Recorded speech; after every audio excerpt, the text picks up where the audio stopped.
Okay, we're back on our flywheels here. Start assembling up the crank. So I already put my crank pin in here, my pinion shaft. So I'm using oversized nuts and other things that are different.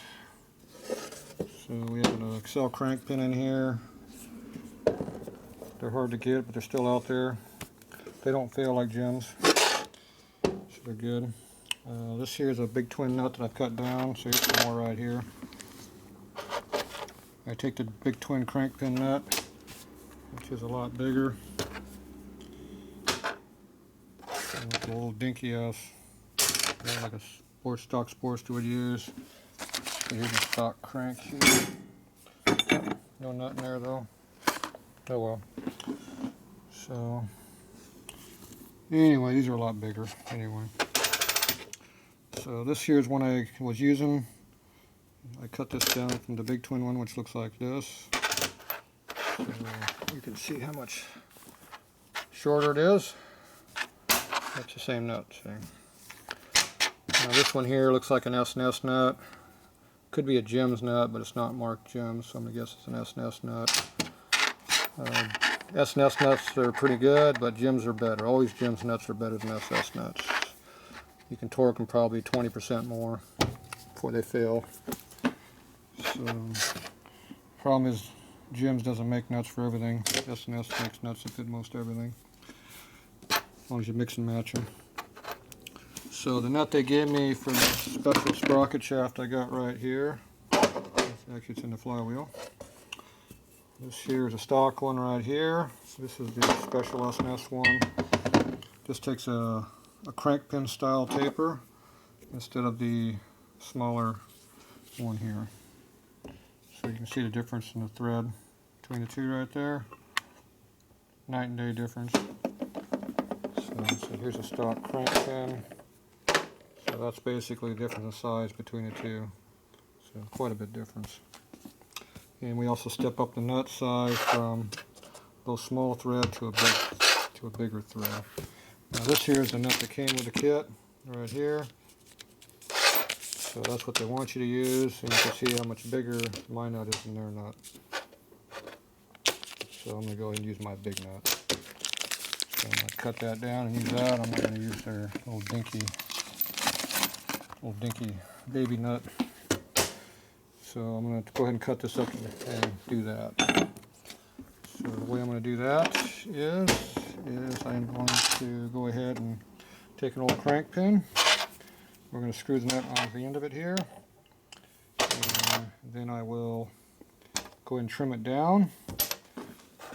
This nut here is undercut right up in here. So you can see how it goes in fairly deep here where my fingernail is before you hit the thread.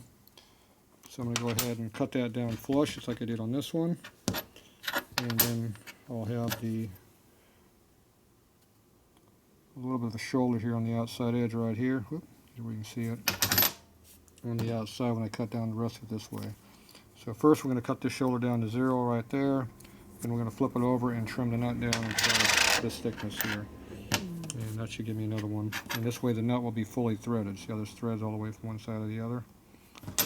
Unlike the stock nut where it's all recessed up in there. So we don't have room to put have a big nut hanging in here. Because if you did that, like that, then if you had a stock rod, it'd be pretty close to hitting on it. I'm only running a single rod, so I don't have that problem, but I don't want to have this big nut hanging out like that anyway, so I'm going to go and trim it down. We'll do that in the lathe. So I'm going to go ahead and go do that right now. I'll show you that when I get over there. Okay, we're in the lathe here now. So we're going to go ahead and trim this nut off. So I stick a crank pin in there to hold it. I stuck a regular nut up all the way in against the bottom of the crank pin, and I got my nut jammed into that. So there's only a couple of threads holding it on, if that much, and I've been trimming it away right now. So you can see how it's almost all gone down in here in the lip. Can't really can see it in here. So that lip there is almost all the way gone right now. So I'm going to go ahead and make another trim here.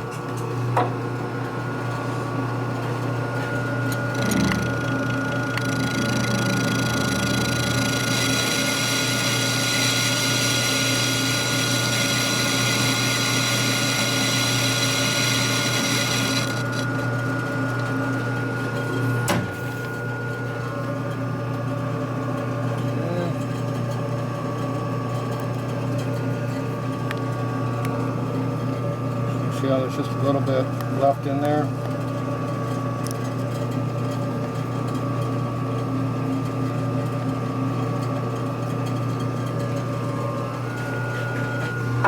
We're going to take a little bit more again, another 10th hour or so. Just kind of sneak up on this a little bit at a time.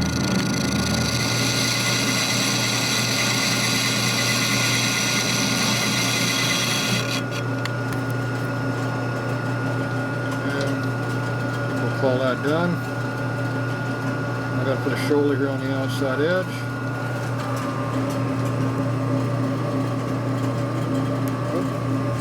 Maybe where I can see it.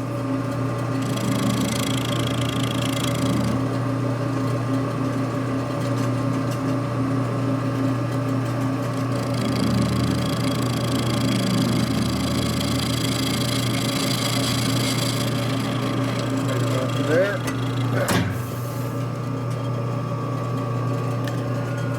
Hard to hold the camera and look at it at the same time. So you see, I'll put a little chamfer right here on the edge, undercut, whatever you want to call it.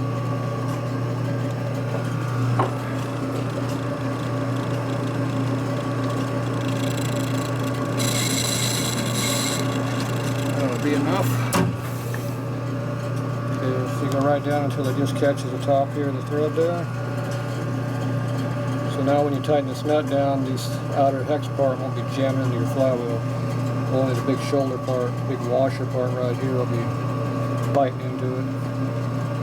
So that way you don't have any, takes away some of the stress and gives you more holding power. Alright, so that's how that looks. So take a look at this. Still feels like there's quite a bit of a chamfer in there.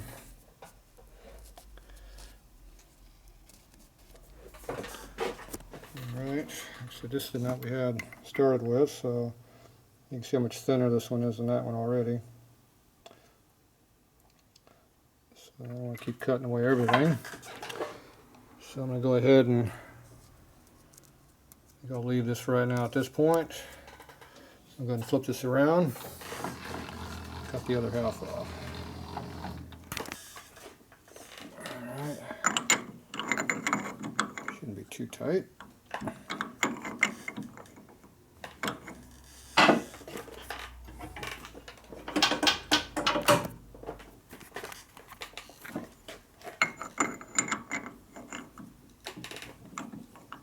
Alright, more I can do with my hand. Okay, I'm going to give me a breaker bar so I can get this nut off and we'll flip it around. We'll be back. Okay, I got the nut swapped around. So you can see how much thinner it is now than the stock width one. And we're going to cut this down to a little bit under 1/4 inch. This is about 230 thou, 220 thick. So I'll go ahead and cut this down a little bit. So only about half of this shoulder here is going to be going away. So half of this will still be in there when I'm done. Probably. So let's go ahead and see what we're going to get here.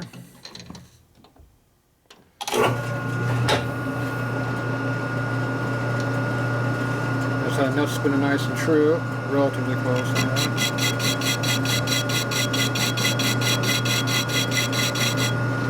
don't have to be too far off, otherwise you have to do up a different setting fixture here.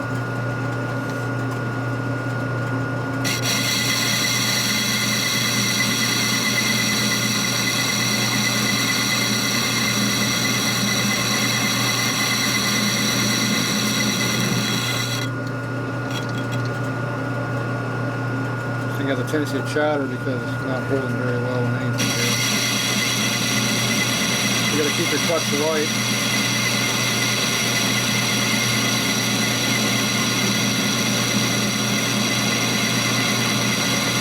See how hard the nut is? It's coming out nice and hot on the chips.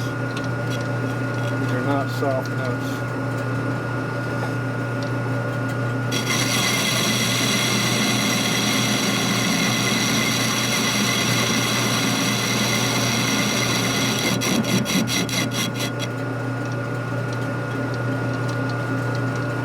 Alright.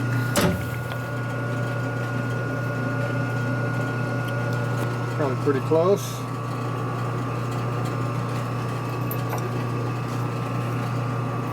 scale here and measure it.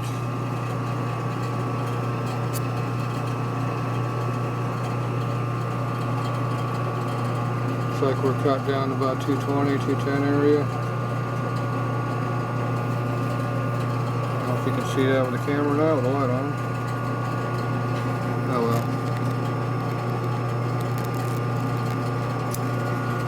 I'm right about 220. Alright, so I'm going to go ahead and chamfer this outer edge and then go put on the crank and see how it looks. Okay, there's the nut. After I cleaned it up. A slight chamfer on the edge there, not too much. So you can see the undercut right here. You can see how the old nut has an undercut on it also. Basically duplicated them. This one here has a little bit of chamfer on the outside. This one here I didn't cut it all out, so there's some left. So I probably made this from different nuts. These here are the 83, 84 style nuts are solid all the way across. Instead of having that chamfer on the outside like that. So maybe these are genuine Harley nuts like that down. It doesn't matter. I measured this here and it's 220.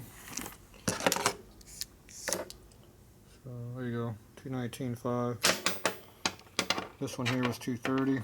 So it's 231. Pretty close. Measuring my scale there, I came up with 220 and that's what it was. So you can measure very accurately with your little 6-inch scale. As long as you got these numbers where you can see them. Every one of these little lines right here is 10 thousandths of an inch. So if your eyes can see it, you can cut it that size. If your eyes can't see it, you can still get close.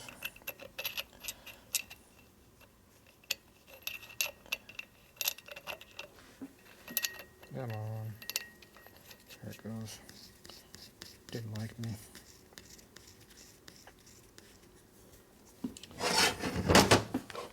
Okay, so let's go ahead and see what we get for torque here.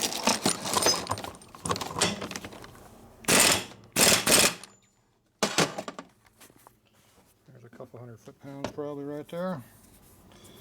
Looks pretty nice. See how it's just about flush right there. Looks like it's made for it. I got a lot of big area there holding it, so it won't have a tendency to unscrew and helps keep things pulled nice and tight, stay tight. Okay, I'm gonna go ahead and assemble up my rod here and see what I got for tolerances here. We're only using the one rod here, the male one. And I have some spacers over here buried in the corner. So these are my spacers I had that went on the crank pin over here.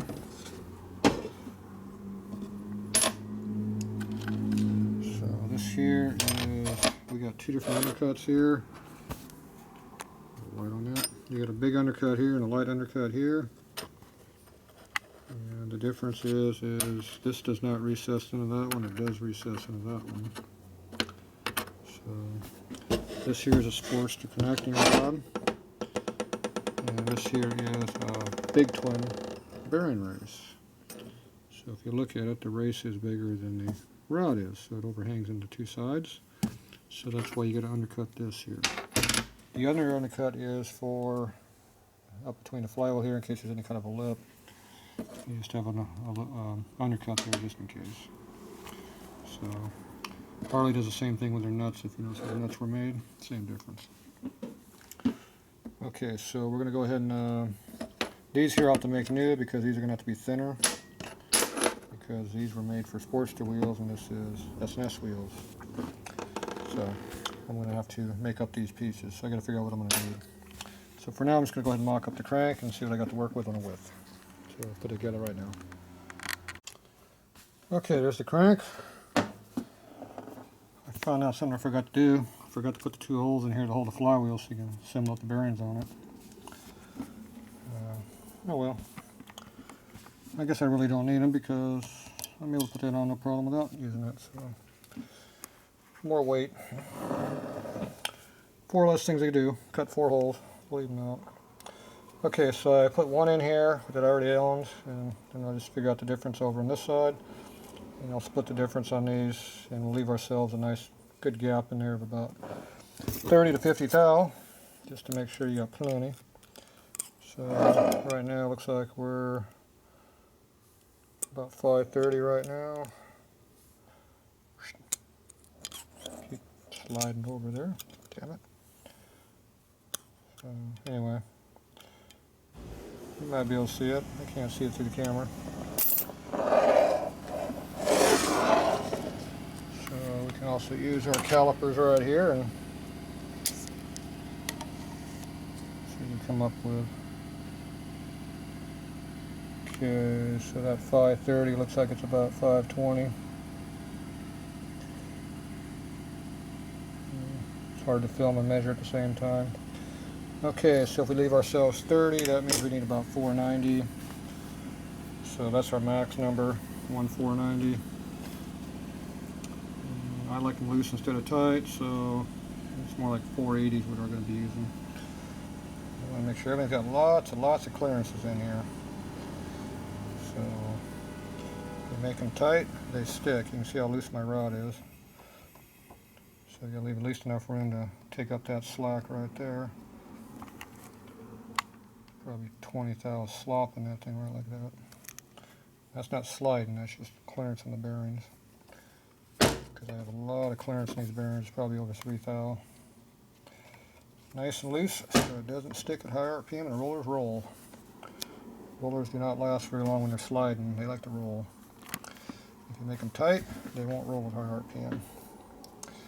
Okay, so I'm going to measure this up, figure out what I need to do to make up my spacer, and then we'll go ahead and make up another one of these spacers here, or two of them actually, and I'll figure out the difference in widths. So I'll stick these two together. We know I need something about 480 or a little under, and I'll figure out what the difference is, and that'll be what we make it to. So that's how you figure this stuff out. Now we just gotta go make it.